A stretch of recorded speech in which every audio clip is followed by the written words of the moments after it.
충북도 교육청이 자체 개발한 온라인 수업 지원 시스템 충북 초등 바로학교에 실시간 화상 수업 시스템을 도입했습니다. 이번 업데이트로 바로학교 사용 학생과 교사는 회의 아이디나 비밀번호를 추가로 입력할 필요 없이 편리하게 쌍방향 원격 수업에 참여할 수 있게 됐습니다. 서울 중구가 콩나물을 키워 기부하는 온 세상 우리 동네 캠페인을 실시합니다. 이번 캠페인은 코로나19 확산 방지를 위해 콩나물 재배 과정을 공유하고 주변 이웃에게 나누는 행사입니다. 중구에 주소를 둔 구민은 누구나 참여 가능하며 유초등학생을 둔 가정, 어르신이 우선 선발 대상입니다. 기부된 콩나물은 관내 종합사회복지관에 전달될 예정입니다. 울산시 교육청이 학습자의 기초 학력 보장을 위한 1수업 2교사제를 추진합니다. 우선 초등학교를 대상으로 진행한다는 방침입니다. 1수업 2교사제는 협력 강사를 활용해 담임교사와 함께 수업 내 느린 학습자를 지원하는 제도입니다. 울산시 교육청은 주당 제한된 시간 내에서 방과 후 지도도 가능하도록 안내할 예정입니다. 세종시가 코로나19 재유행에 대비해 혼합형 학습 역량을 강화한다고 밝혔습니다. 이를 위해 오는 10월 8일까지 관내 초등학교 50개 교를 대상으로 2020년 찾아가는 혼합형 학습 역량 강화 연수를 실시할 계획입니다. 이번 연수는 세종시 관내 원격 수업 우수교사로 꾸려진 강사진이 학교를 직접 찾아가 강의하는 방식으로 진행됩니다. 경북교육청이 내년부터 초등학교 1, 2학년을 대상으로 성장 책임 학년제를 추진합니다. 유치원을 갓 졸업한 초등학교 1학년은 급격하게 달라진 학교 분위기와 교육 방법에 적응하는 것이 어렵습니다. 이에 경북교육청은 학생들의 안정적인 학습과 학교 생활 정착을 보장하기 위해 담임 연인제를 운영한다고 밝혔습니다. 성장 책임 학년제가 본격 실시되면서 올해 초등학교 1학년 학생은 내년에도 같은 담임교사에게 지도를 받게 됐습니다. 광주시가 아동 양육 가구에 아동 특별 돌봄 지원금을 한시적으로 지원한다고 발표했습니다. 시는 코로나19로 가중된 돌봄 양육의 경제적 부담을 줄이기 위함이라고 밝혔습니다. 이에 따라 광주시 교육청은 오는 추석 연휴 전까지 초등 1학년부터 6학년 자녀를 둔 가구에 아동 1인당 현금 20만 원을 지급할 계획입니다. 지원금 지급 내역은 스쿨뱅킹 계좌를 통해 확인할 수 있습니다. 서울시 교육청이 한국 오세아니아 온라인 협력 수업 시범 사업의 일환으로 호주, 뉴질랜드 학교와 협력 교육 프로그램을 운영합니다. 이번 사업에는 서울 초등학교 4개 교 4학급, 고등학교 2개 교 2학급이 참여합니다. 호주는 초등학교 3개 교 4학급, 뉴질랜드의 경우 고등학교 1개 교에서 2학급이 참여하며 사업 참여 학교 모두는 한국어를 제1 외국어 과목으로 채택한 곳입니다. 양국 학생은 줌을 통해 수업을 진행하며 한국 학생은 영어로, 오세아니아 지역 학생은 한국어로 말하는 방식으로 운영됩니다. 인천시 교육청이 지역 초등 실습 지도학교 61개 교의 실습 지도 교원 500여 명에게 영상 자료를 보급했습니다. 교생 수업 지도 참 좋은 피드백 이렇게 하세요라는 제목의 영상 자료는 실습 지도 교사들의 수업에 대한 고민을 SNS 대화 형식으로 재구성한 콘텐츠입니다. 대전시가 아동 특별 돌봄 지원책을 공개했습니다. 코로나19 재확산으로 어린이집, 학교가 휴원, 휴교하면서 가중된 학부모의 돌봄 양육 부담을 덜어주기 위함입니다. 초등학생 이하 아동은 1인당 20만 원, 중학생은 1인당 15만 원을 받을 수 있습니다. 대전시는 국비지원금 145억 원을 확보했다며 추석 전에 지급할 계획이라고 밝혔습니다.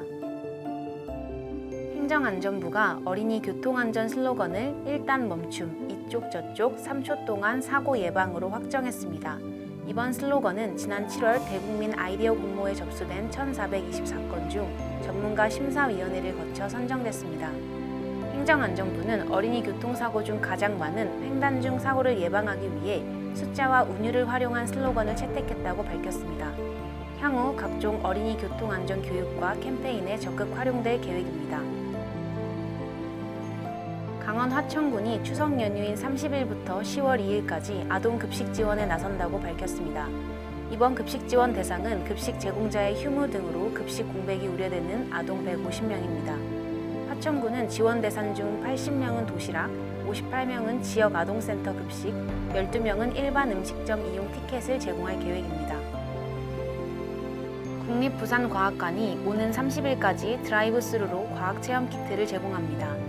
부산과학관은 추석 연휴에 집에서 명절을 보내는 가족이 즐겁게 과학 체험을 할 수 있도록 DIY 무드 등 키트 신청을 받고 있습니다. 신청자는 27일부터 30일까지 배부 시간에 맞춰 과학관 주차장에서 키트를 수령하면 됩니다. 대전 탐방초등학교에서 이은혜 교육부 장관과 진영 행정안전부 장관 등이 참석한 가운데 어린이 교통안전 슬로건 선포식이 열렸습니다. 이번에 발표된 어린이 교통안전 슬로건은 일단 멈춤, 이쪽 저쪽 3초 동안 사고 예방입니다. 한편 탐방초등학교는 통학로의 부재로 아동 교통사고 발생 위험 지역이었으나 지자체와의 협력을 통해 통학로 개선 사업을 진행한 바 있습니다. 이에 어린이 보호구역 교통안전 협업 모범 사례로 알려져 이번 행사 장소로 선정됐습니다. 경북 예천 감천초등학교가 교육부의 학교는 살아있다 영상 제작 대상 학교로 선정됐습니다. 한편 예천 감천초등학교는 지난해 7월 교육청의 영역 단위 학교 공간 혁신산업 공모에 선정돼 학습 공간 조성 사업을 진행한 바 있습니다. 초등학교 돌봄 교실을 맡는 돌봄 전담사 노동조합이 17개 시도교육청 앞에서 4시간 시간제 근로자들의 근무 시간 확대를 요구하며 농성을 벌이고 있습니다. 그러나 교육청은 이번 교섭의 핵심은 임금 협상이라며 전일제 전환 문제에 대해서는 선을 그었습니다. 노조는 현재 조합원들에게 파업 돌입 찬반 투표를 진행하고 있습니다. 대구시 교육청이 돌봄 아동 양육 부담 완화를 위해 대구 지역 초등학교 학령기 아동을 대상으로 지원금을 지급합니다. 대구시는 보건복지부 4차 추경을 통해 필요한 예산을 확보했으며 대구시 19만 2천여 명의 학령기 아동에 총 351억 원을 지급할 계획이라고 밝혔습니다. 대전시 교육청이 2021학년도 초등학교 취약 업무 추진 계획을 수립합니다. 이번 취약 대상은 만 6세 및 전년도 미취학 아동이고 조기 입학 대상은 만 5세입니다. 오는 12월 20일까지 각 가정에 취약 통지서가 배부될 예정이며 입학 연기나 조기 입학을 희망하는 경우 동행정복지센터에 방문해 신청서를 제출하면 됩니다. 동국제약이 사단법인 녹색어머니 중앙회와 우리 아이 안전 캠페인 후원식을 진행했습니다. 이번 후원을 통해 동국제약은 초등학교 등하굣길 교통안전을 위한 안전가방 덮개 8,000개를 제작해 전국 녹색어머니 중앙회 지부에 전달했습니다. 안전가방 덮개는 아이들의 책가방에 씌워 사용하는 형태로 먼 거리의 운전자도 쉽게 알아볼 수 있어 아이들의 교통안전에 도움을 줄 것으로 기대됩니다. 제주도가 추석 연휴가 끝나는 10월 5일부터 11일까지 제주 지역 모든 학교의 밀집도를 3분의 1로 강화합니다. 이성문 제주교육감은 추석 연휴 기간 30만 이상의 인파가 제주를 방문한다며 추석 연휴 이후 코로나19 확산을 막을 방법을 마련해야 한다고 밝힌 바 있습니다. 이에 도교육청은 내부 협의를 통해 학교의 밀집도를 줄이고 도에 방문 학생의 가정학습을 지시했습니다.